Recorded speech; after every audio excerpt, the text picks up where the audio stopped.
Hello again, Gundam Converge fans. Today we have the core set of the Double O Gundam and O Razor. So this was shown in the second series or the second season of Gundam Double O, which is shown on Gundam Info every now and then. And so actually it was okay, this series, Double O. It had a slight bit of humor. Interesting, these GN drives, they're like solar powered reactors or something. And this one has two, which makes it unique. It was the first to have two coordinated drive systems. If you want to read that stuff right there, you can pause and do that, of course. This is the replacement for the Exia from Season 1. And there's a close quarters combat robot there. Here's some stats. 18 meters, 54 tons. And then that must be for the Razor, I guess. Alright. So this is Core 001. Alright, the very first of the cores. What do you know? So the core, by the way, if you're unfamiliar, they basically just take old molds and give them better paint apps. They gotta recoup the money of their molds, which I can understand. And sometimes it's just nice to have different paint jobs. These are small enough that I don't feel too bad having multiples with the same casting. As long as the paint, they don't look identical, that's fine by me. Looks like this baggie is for the Zero Razor, which is like an additional, pretty much like a spaceship, but it can dock onto the back of the Double O Razor, and then it becomes a super thing. Oh, look at this gum, it's kind of brown. I'm looking for the date here. This came out in 2015, yeah, so this is 8-year-old gum. Alright, so let's put that one aside, and it comes with instructions. I'm going to open this bag to save some time. We're going to go over the robot first, because I think the Razor, we might be able to attach it to this robot, but we'll have to find out. Alright, so this cardboard is to protect these fragile pieces that are brittle plastic, by the way. They're not soft PVC, which is a shame. I wish they were soft PVC. This also comes with the useless stand in most cases, where it just blocks off a lot of the feet, and the thing that's probably going to stand without it. So that usually goes in the trash. Alright, let's get a lower angle and see these instructions. Alright, so I guess we'll just go over the robot again first. Break it apart, make sure there's no stuck paint, and there is no stuck paint. As usual, nice details here by Converge, a lot of foot details. This is all matte white, and we got a few panel lines and crevices. This green here, though, is not... I wish this green was brighter and more metallic, so it looks like it's glowing, but it's unfortunate. Now this is the extra printing that you wouldn't find on a normal Converge figure. Alright, so we got printing there. Then we got some red up in the torso area, as well as blue, and this dark is a dark metallic gray. Little yellow up in the neck, and then gunmetal or dark metallic gray neck as well. I don't know what's going on there. Maybe something has to attach to that. Yes, probably this thing. Now the tabs on this are really small, so this thing might need to be glued in place if you don't want to lose it. It's assuming this is where this thing goes. Let's see. Yeah, that's nice. Nice color separation and all, but that's gonna fall out, I think, if you fondle this toy too often. Alright, let's see this arm here. The hand is just molded in. It's painted nice, gunmetal again. And we have a little bit of that green. Unfortunately, it's just such a dark green. It doesn't give me the impression it's from the TV show. Is that extra printing again, just some funky white stripes, not the band.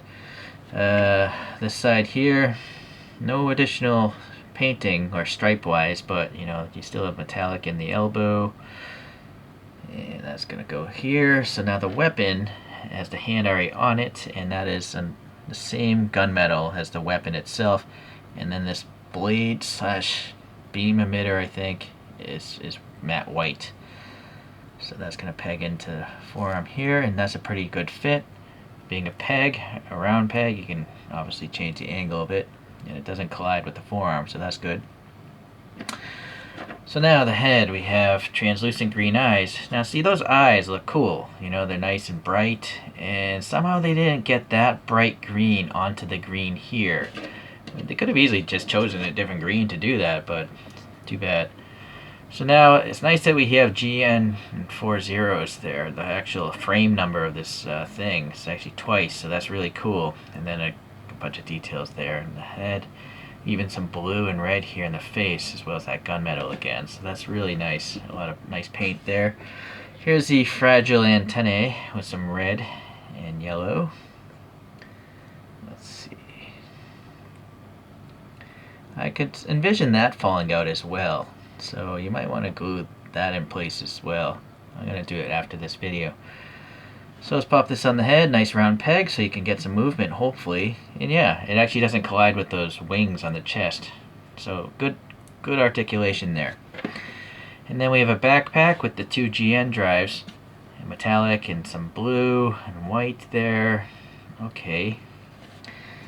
So, I don't know. I'm not sure if this was worth it so far. The only extra printing from a normal one is are these white stripes. That 00 and that little blue stripe. You know, I expect more, because cores cost a lot more than standard, like exponentially more. I also wonder if there should be paint up in here. No, maybe not. I'm looking at the photograph. There shouldn't. There's actually a 00 right there, so that's cool as well. And yes, it'll stand without the stand. Alright. So let's see. Let's just put the razor. If you want to pause, there's the blurb on the Zero Razor. It's basically an add-on independent flight module here. There's a people that gives a sense of scale. So let's try to put this together as the actual airplane mode. So we've got first the chassis itself. Very nice. Well, if I could focus. It's got the text there, I think. It looks like 010 or something, but there's something written there. The cockpit's really cool. You know, it's nice and translucent orange. So that's nice. This is all matte white. And it's got like a bluish with a hint of purple or something. I guess it's blue. So it's really nice. Nicely done. Well painted. Some intakes there. I get the impression this might be metallic right here in the wings, but hard to say. Alright, so now this has the extra core printing a good amount now, right? The 00, all these white stripes. Alright. So just based on that peg, it's like a T-shaped peg. I guess it doesn't matter if there's a left or right, or does it? Maybe it doesn't matter. It actually snapped into place. That's very rare. I don't usually hear the snapping sound with converged figures. Yeah, see, that one didn't snap. So, there we go. I think that's it. I think these might have to do with something else here. There's a flight stand, it looks like. Let's see what the instructions say here about the flight stand. Oh, I see. This thing can carry the additional sword on the bottom. And let's see what the flight stand looks like. It looks like this might go in that position. And then this just kind of sits in here. Alright, so here's the sword that can be put on the robot. But this thing, I see there's a peg in here, and that goes in here. I see, this becomes a handle for the robot, probably. And then that pegs up into the nook right here. So now, if you want to, you can put this clear peg up in that, I guess. Yeah, I guess that makes sense. And then the sword rests on that piece. So that's kind of nice. You can have them next to each other in their separated mode. Alright. I guess now we shall do the mating of the two. Yeah, so the sword's going to go into the, I would assume, the hand, but where's the other hand? Because that hand is attached to the... Oh, it's part of the thing. Never mind. Alright, and then those shields go onto the sides. Alright. Let's get this apart. Take this hand out. I'm wondering if this hand... look at that. It just came attached to that. It wasn't part of that. So that's nice because you can use this on a different robot if you want to. Alright. It's interesting that it was already put on there. So with that said, I can take this apart and put the hand in between. Wow, that's actually a pretty tight fit there. Sticky paint or something. Looks like the hand... It looks like the blue is on the bottom. That's the impression I'm getting there. So we'll pop that in here. Pop this back down here. Force the hand up further.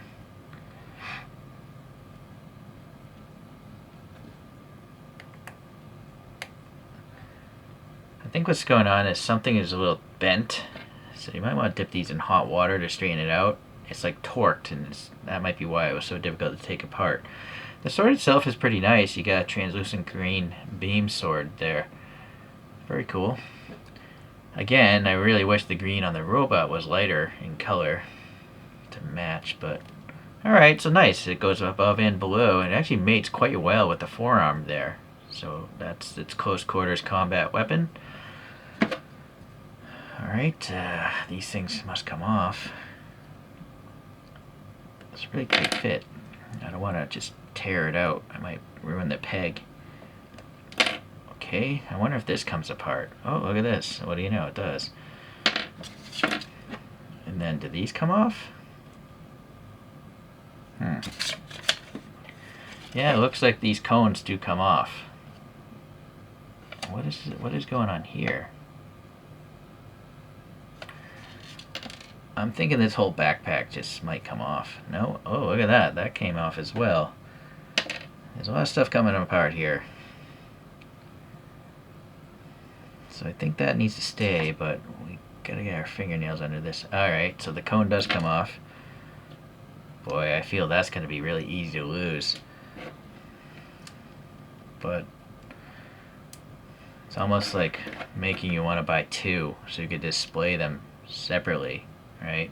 Darn it, I might have to do that. You successful marketers over there.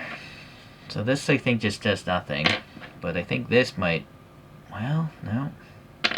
Alright, so we're going to put this blue thing back on here. Because there's a peg hole there. So now does this just pop on here? Oh, I see. You can put the plane on there. Alright, so this goes on here. And then that thing goes on top of that.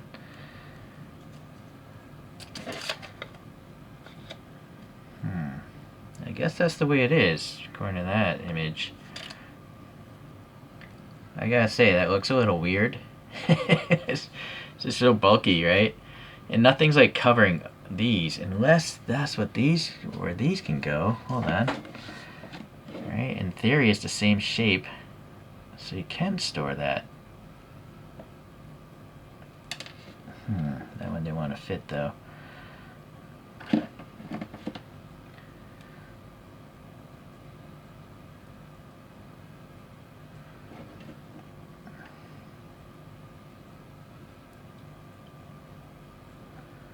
So you could cover up those T's with the GN drives. Well, that's not shown in the image like that. They're just not even put on.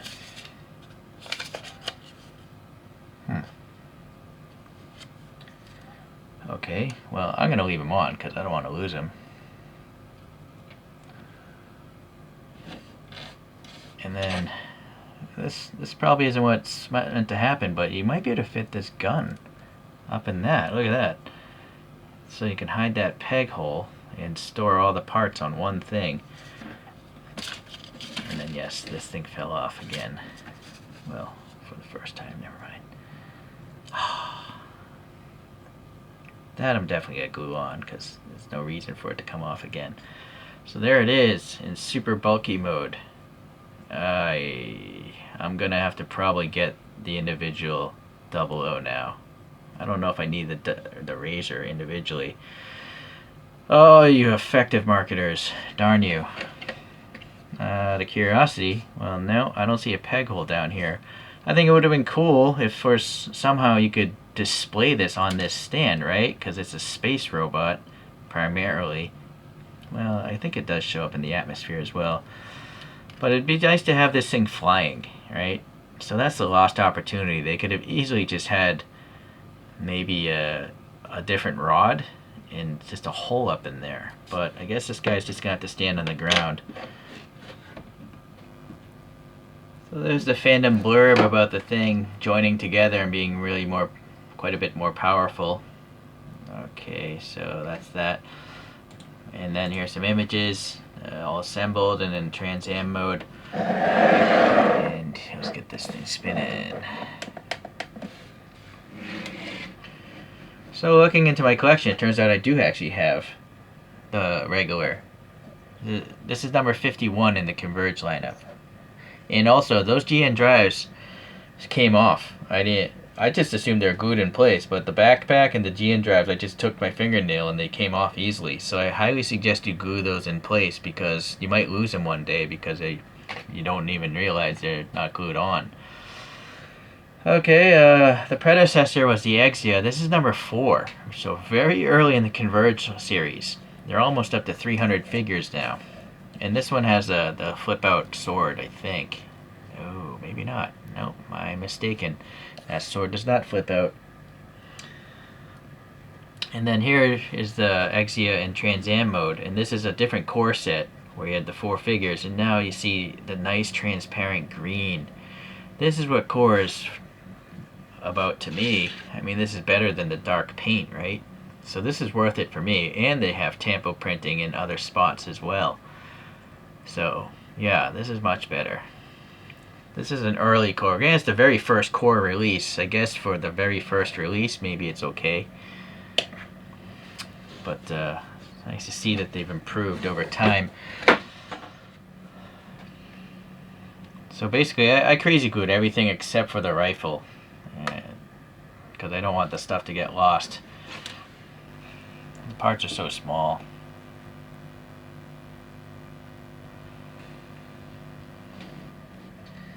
Well, I suggest you try to go watch Gundam.